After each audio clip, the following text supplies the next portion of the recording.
Dangal greetings, Sir Pat. I am Mabu Santiago Karang from 2CSB, the representative to our group. So, this program is an animal tracking system designed to manage a small zoo animals inventory. It uses arrays to store information such as the animal's name, species, age, and enclosure number, with a maximum limit of 50 entries. The program is menu-driven, allowing users to interactively add animals, view records, search for specific animals by name or species, and check which animal belongs to a particular enclosure. This simple system demonstrates key programming concepts such as loops, conditional statements, switch cases, array storage, and user input handling with scanner in Java. Mga greetings sir, I am Kevin Paloma and i-discuss ko po ngayon is yung main setup niya. Main setup ng code namin hanggang dito pala. And itong print. So, punta muna tayo sa taas. Scanner. So, ba't nga ba kami gumamit ng scanner is because syempre wait lang. Naharap na pala. User input po kasi siya. So, meaning, ang ginawa po namin is user input. Yung user po yung nag-i-input ng mga kailangan. And, dito naman po sa line of code na to is, kinreate po siya because para matawag yung method na gagawin sa kanya. Method na gawin. Yun.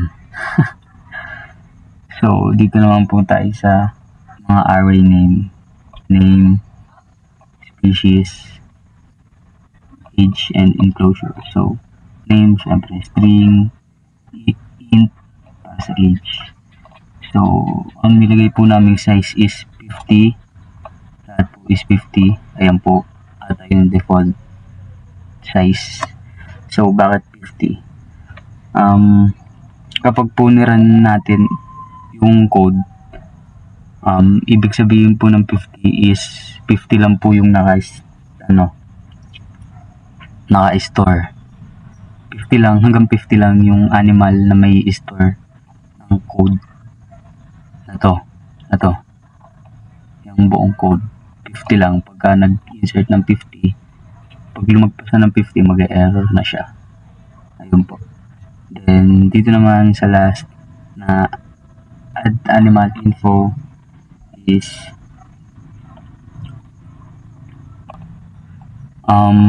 ginagamit naman po natin itong method na to para ilagay yung mga information ng mga hayop na ilalagay sa loob ng array.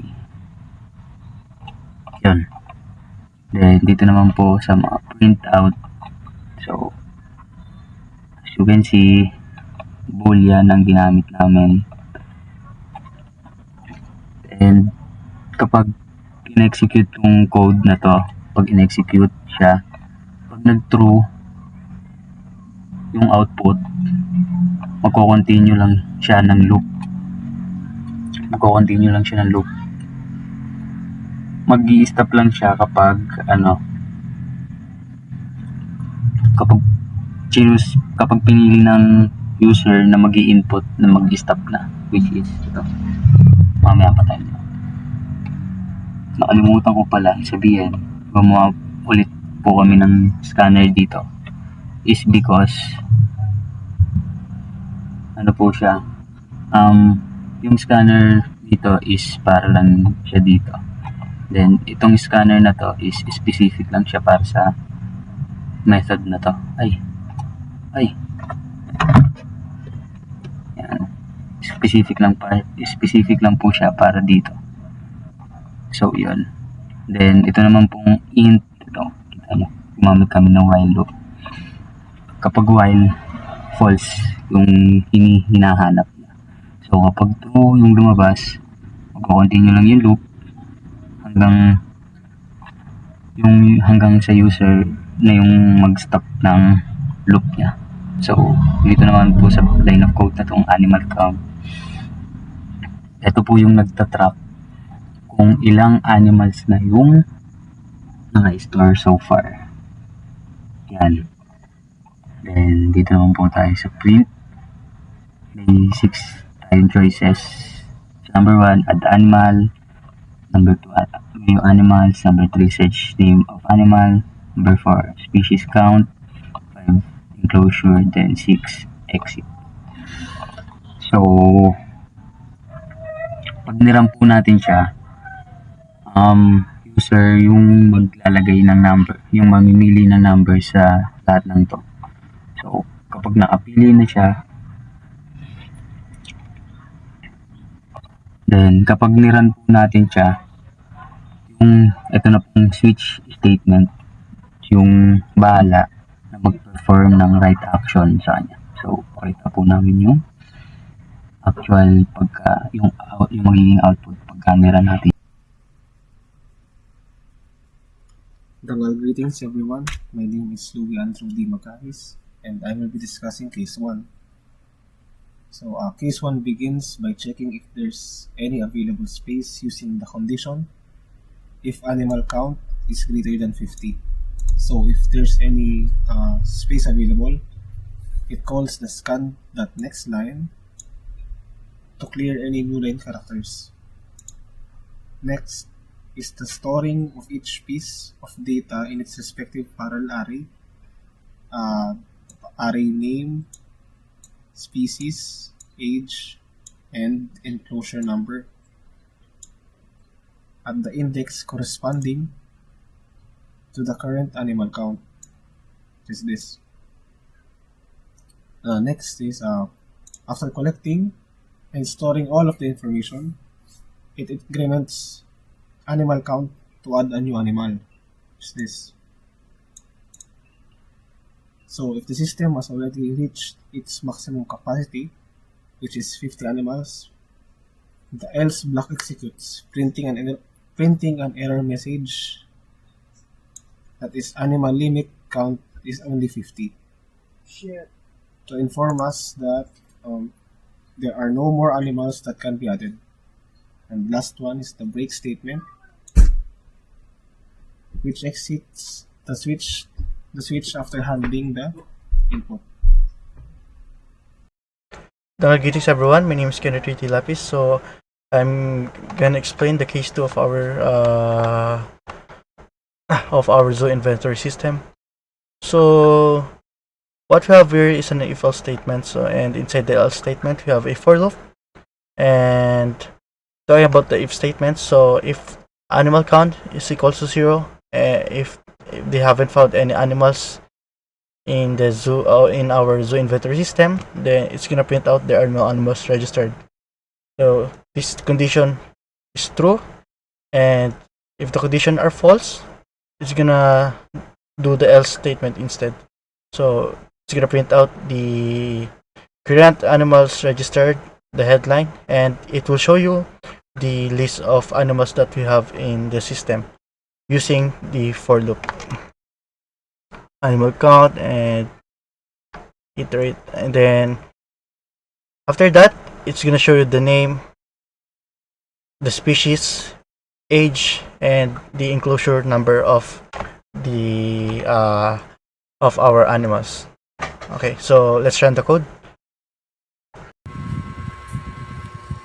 Case 3. You're inside case 3 of a switch statement. A boolean flag is registered, is created, and set to false. This will be used to check whether the animal searched for is found. The program asks the user to enter the name of an animal to search. Scan next line. The first one clears the input buffer.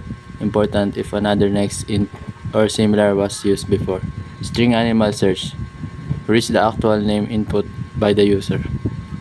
This loop iterates through all animals stored in the array. It compares each name I with the user's input animal search, ignoring case equals ignore case. If a match is found, it prints the animal details. Sets is registered true. Break out the loops. Stop searching once the first match is found. After the loop, if no animal was found, is registered still false. It prints a message saying that no animals registered with that name. Break and its case in the switch. Dangal greetings, Sir Pat. I am Mabel Santiago Carag from 2CSB, the representative of our group. I will discuss the case 4. In this part of the program, we implemented a feature that allows the users to search for animals by their species.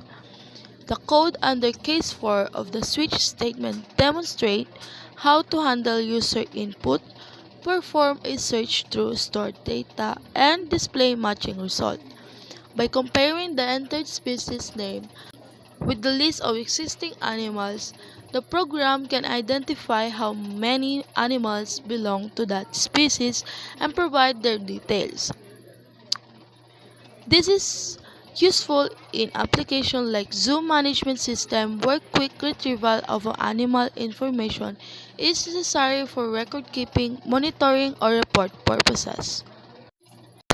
I'm Navarro Shane Region P, and here I will explain my code to you line by line. So now, here, boolean. May part nga pala is case 5. Sorry, no po. Pagpasensya ko nyo na. Tapos, si enclosure number, parang comparison lang siya. Ito. Yan. Enclosure lang siya. Enclosure. Comparison checker lang yan. Tapos, false yan. True or false lang, ganun. Tapos, system out print line. Mag-enter ng number.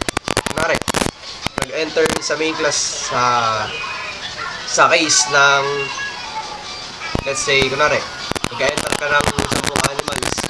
Yung enclosure number niya, lagyan mo ng number 6 para ID niyo. I-spin na dito sa baba. Number 10. Tapos dito, hahanapin si number 10. Si animal count ay yung class. Dito siya. Wait lang. Animal count.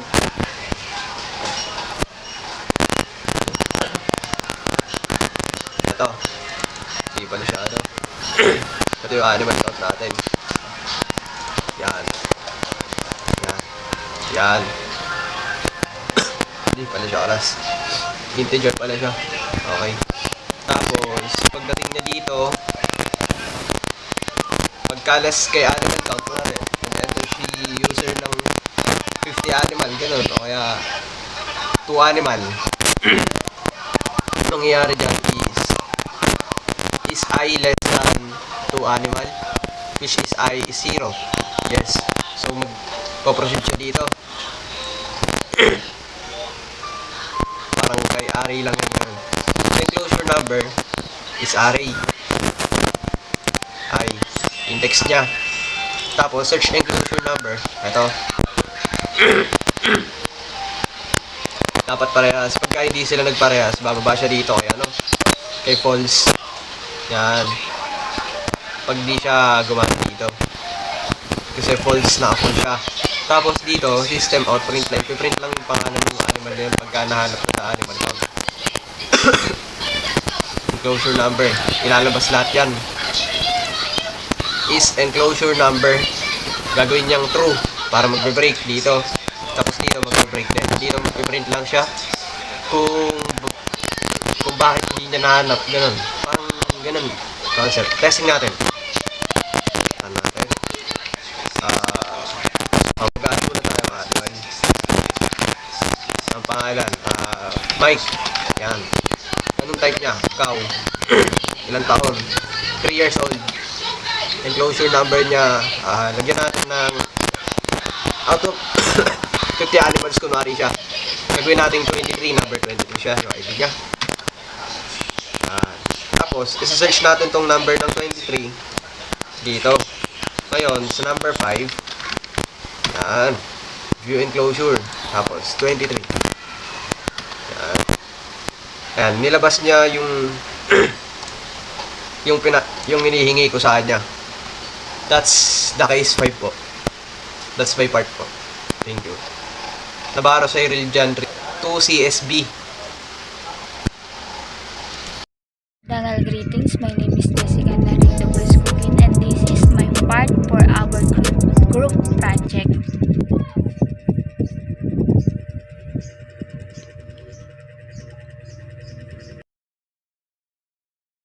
Kapag tapos na ma-execute ang code at nagkaroon na ng input, system print exit means exit na siya kasi yung add animals is false na. Break default. Pagka system print out dun sa case number 6 is please select number 1 to 6. Pagka nilagay mo ay 7, hindi na po siya magra-run papuntang totally exit na talaga siya kasi wala naman 7 sa 1 to 6 na pagpipilian. How case number 6 works in switch statement when the user option number 6, the code execute the loop control variable add animals. When it comes to false or when the answer is false, the break statement exit to switch block normally, and the terminal flow of the code is when all code paths complete normally, the program